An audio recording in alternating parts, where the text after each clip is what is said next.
आशा है बच्चों आप पूरे निबंध को अच्छी तरह समझ गए होंगे। लेखक ने हमारी लिपि की प्राचीनता, व्यापकता और शाखा विस्तार का प्रवाहपूर्ण शैली में प्रामाणिक आख्यान प्रस्तुत किया है। तकनीकी बारीकियों और विवरणों से बचते हुए लेखक ने निबंध को बोझिल नहीं होने दिया है। जरूरी ऐतिहासिक जानकारियां देते हुए लिपि के बारे में हमारे भीतर आगे की जिज्ञासाएं जगाने की कोशिश की है। पूरे निबंध को पढ़ने के क्रम में हमें कई लिपियों तथा कई भाषाओं की जानकारी भी हुई। तो चलिए हम कुछ लिपियों को देखें कि वे किस प्रकार लिखे जाते हैं। बच्चों आप ये देख सकते हैं, ये है ब्राह्मी लिपि। निबंध के क्रम में हमने कई लिपियों के बारे में सुना है, तो ये है ब्राह्मी लिपि। देखिए, उसके बाद याद होगा आपको नंदी नागरी, जो कि दक्षिण में नागरी लिपि को नंदी नागरी कहते हैं। उस लिपि को आप देख सकते हैं, ये नंदी नागरी है। यहाँ क, ख, ग, घ, अंग किस प्रकार लिखा हुआ है आप देख सकते हैं। अ, आ, ई, उ किस प्रकार लिखा हुआ है आप देख सकते हैं। नंदी नागरी लिपि कितनी मिलती जुलती है।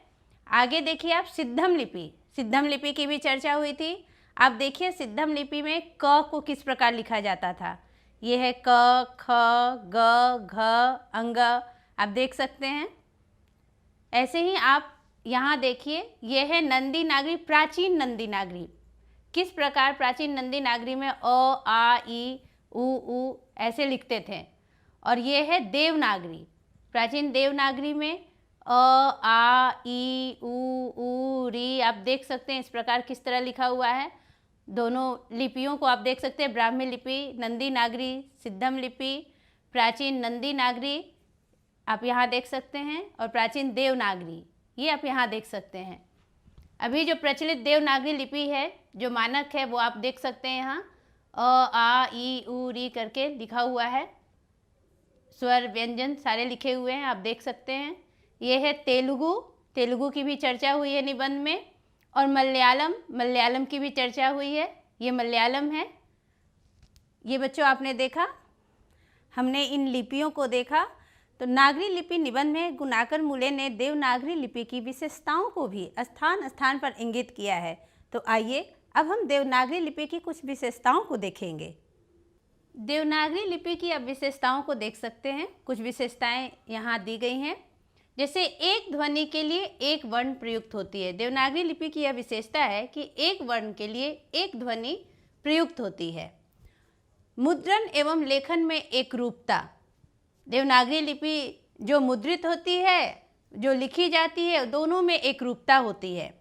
शिरोरेखा एवं वक्र रेखा का प्रयोग देवनागरी लिपि में, जैसे हम ये देवनागरी लिपि में ही लिखे हैं, तो शिरोरेखा इसको कहते हैं। ये आप शिरोरेखा देख रहे होंगे, तो ये शिरोरेखा का प्रयोग यहाँ होता है। और वक्र रेखा, जैसे कभी ये ऊपर की ओर, कभी आड़ी, कभी तिरछी, उसे हम वक्र रेखा कहते हैं। और शिरोरेखा अक्षर के ऊपर, अक्षर के बराबर में ही दी गई ये ऊपर की रेखा को शिरोरेखा कहते हैं। ये निबंध के क्रम में भी आया था, आपको याद होगा।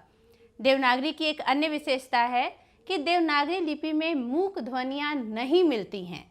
मूक यानी कि आप रोमन से समझ सकते हैं। जैसे रोमन में नाइफ हम बोलते हैं, नाइफ बोलते हैं तो KNIFE नाइफ लिखा हुआ है। तो नाइफ में क का उच्चारण साइलेंट है, वह सुनाई नहीं पड़ता।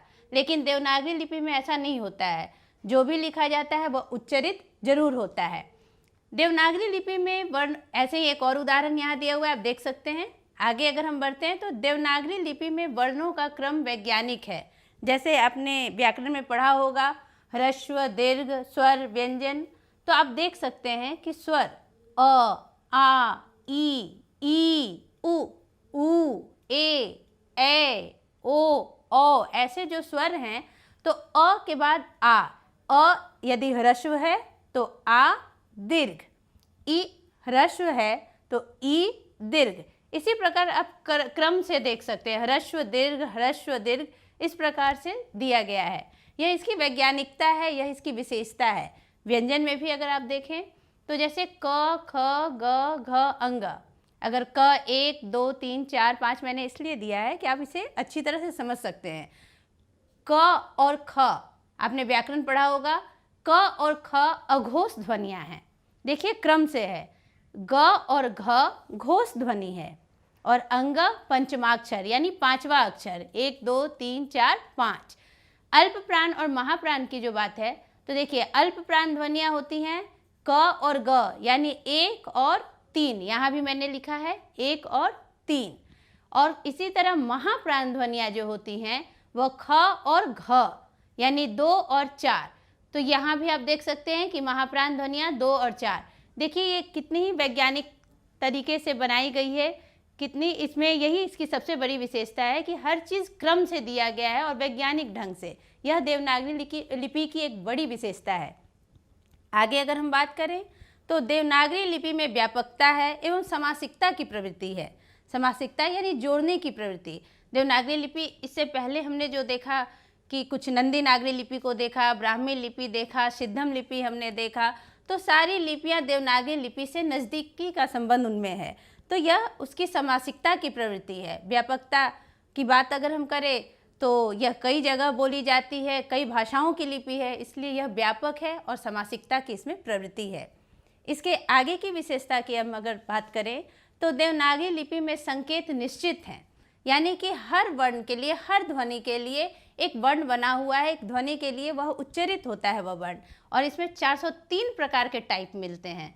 देवनागरी लिपि के लिए मुद्रण की बात जो हमने की है तो वही बात है कि ये 403 प्रकार के टाइप इसमें मिल जाते हैं।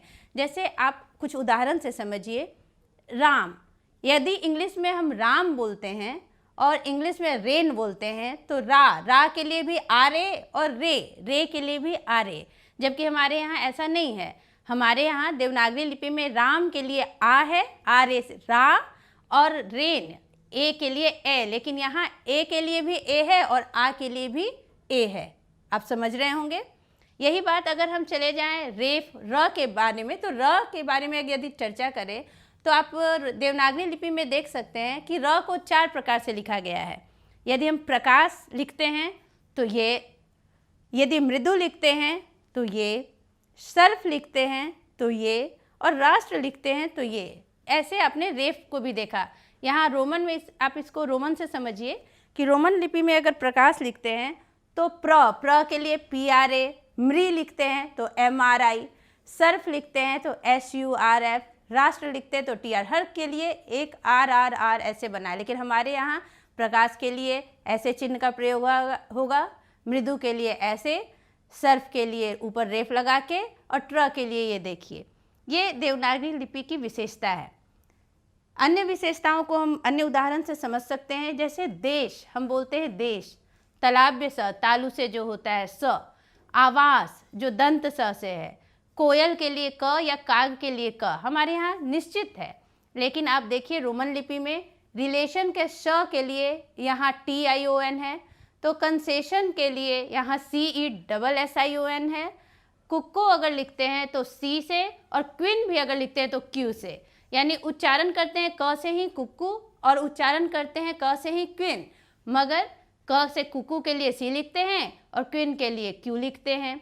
कंसेशन के लिए SS से लिखते हैं कभी स, और कभी रिलेशन के लिए TION से लिखते हैं, जबकि हमारे यहाँ देवनागरी लिपि में यह सब निश्चित है। आप ऐसे ही सीजन भी देख सकते हैं कि ऐसी ये SON, यहाँ भी स के लिए SE है, यहाँ स के लिए CE है, यहाँ स के लिए TION है, जबकि हमारी देवनागरी लिपि की यह विशेषता है कि प्रत्येक वर्ण के लिए, प्रत्येक ध्वनि के लिए एक वर्ण निश्चित है।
बच्चों, हमने देवनागरी लिपि की विशेषताओं को भी जान लिया है।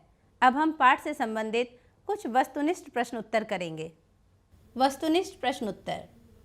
पहला प्रश्न है, नागरी लिपि निबंध के रचनाकार कौन हैं? ऑप्शन ए है अमरकांत, ऑप्शन बी है गुणाकर मूले, ऑप्शन सी है रामविलास शर्मा, ऑप्शन डी है नलिन विलोचन शर्मा। क्या होगा उत्तर? ऑप्शन बी गुणाकर मूले।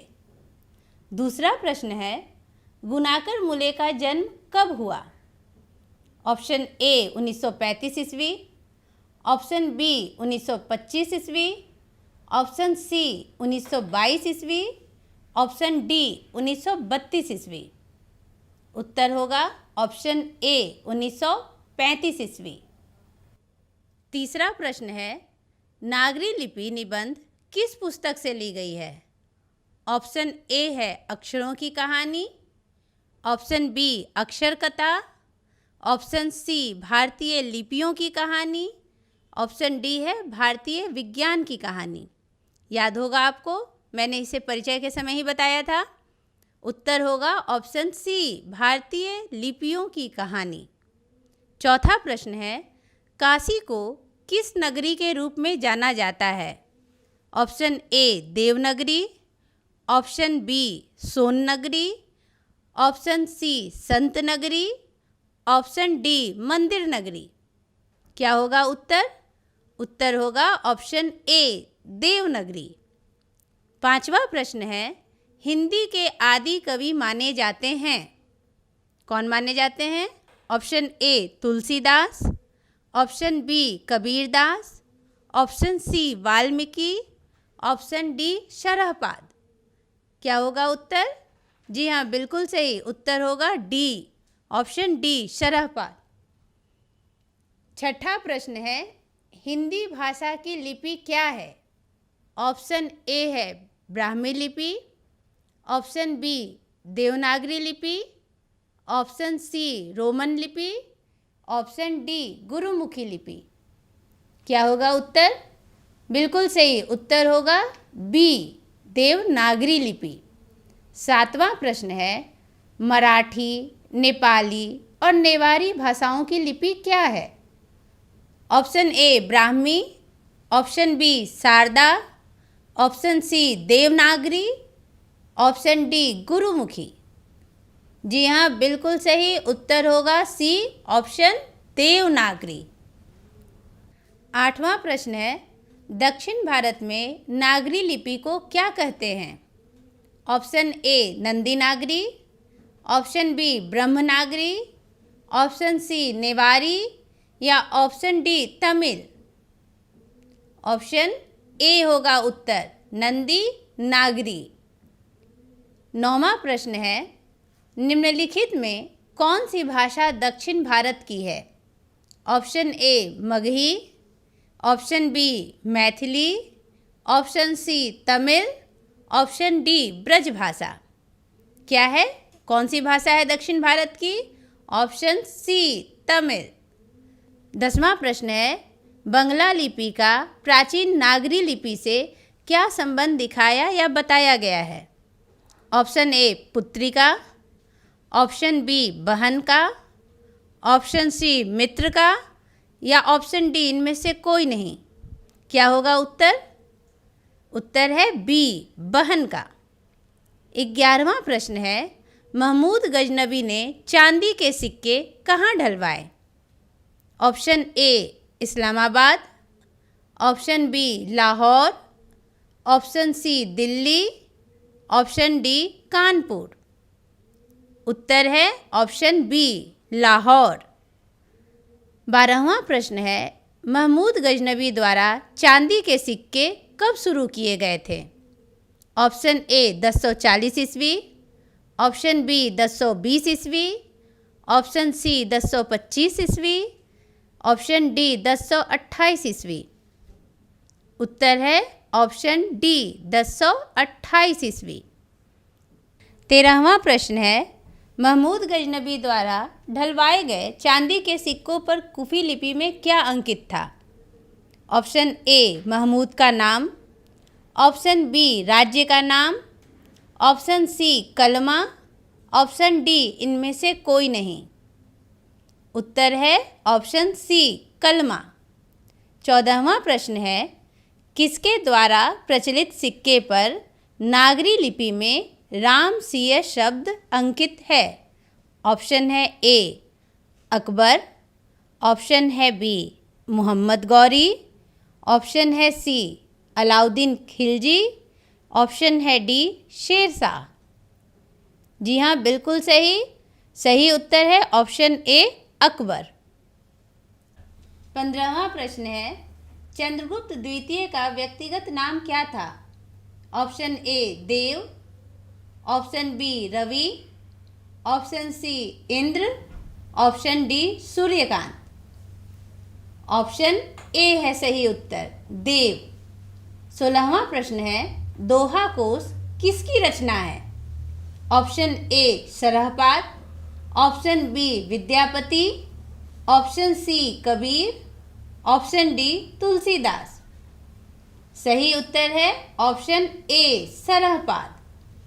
17वां प्रश्न है, नागरी लिपि के आरंभिक लेख कहाँ मिले थे?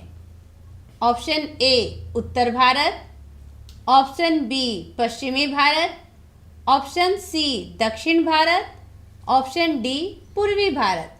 क्या होगा उत्तर? उत्तर है सही उत्तर है ऑप्शन सी दक्षिण भारत। 18वां प्रश्न है, बेतमा दान पत्र कब का है? ऑप्शन ए 754 ईस्वी, ऑप्शन बी 820 ईस्वी, ऑप्शन सी 1012 ईस्वी, ऑप्शन डी 1020 ईस्वी। सही उत्तर है ऑप्शन डी 1020 ईस्वी। 19वां प्रश्न है, बेतमा कहाँ है? ऑप्शन ए पटना के पास, ऑप्शन बी इंदौर के पास, ऑप्शन सी पुणे के पास, ऑप्शन डी काशी के पास। कहाँ है? ऑप्शन बी सही है उत्तर, इंदौर के पास। 20वां प्रश्न है, गणित सार संग्रह की रचना किसने की? Option A Mahaviracharya, option B Keshavdas, option C Aryabhatta, option D Mahendrapal. सही उत्तर है ऑप्शन ए महावीराचार्य। 21वां प्रश्न है, जैनों के एक प्रसिद्ध तीर्थ स्थल कर्नाटक के किस स्थान पर है? Option A Bangalore, option B Srirangapatnam, option C Shravana Belagola, option D इनमें से कोई नहीं। याद है आपको? ये महत्वपूर्ण जानकारियों में मैंने बताया था। उत्तर है ऑप्शन सी श्रवण बेलगोल। 22वां प्रश्न है, दक्षिण भारत के पांड्य प्रदेश से किस राजा के पलियम ताम्रपत्र मिले हैं? Option A Mahendrapal, option B Raja Varaguna, option C Raja Bhoj, option D Shri Ganga Raja. क्या होगा उत्तर? उत्तर होगा ऑप्शन बी राजा वरगुण। 23वां प्रश्न है, मिहिर भोज की ग्वालियर प्रशस्ति किस भाषा में लिखित है? ऑप्शन ए हिंदी भाषा, ऑप्शन बी प्राकृत भाषा, ऑप्शन सी संस्कृत भाषा, ऑप्शन डी अपभ्रंश भाषा। क्या होगा उत्तर? उत्तर होगा ऑप्शन सी संस्कृत भाषा। 24वां प्रश्न है, अमोघ वर्ष कौन था? ऑप्शन ए एक विद्वान, ऑप्शन बी एक साहित्यकार, ऑप्शन सी एक राजवैद्य, ऑप्शन डी एक प्रख्यात राष्ट्रकूट राजा। याद है आपको? उत्तर होगा डी एक प्रख्यात राष्ट्रकूट राजा। 25वां प्रश्न है, कर्नाटक की मातृभाषा है? Option A Kannada, option B Tamil, option C Telugu, option D Malayalam. सही उत्तर क्या है?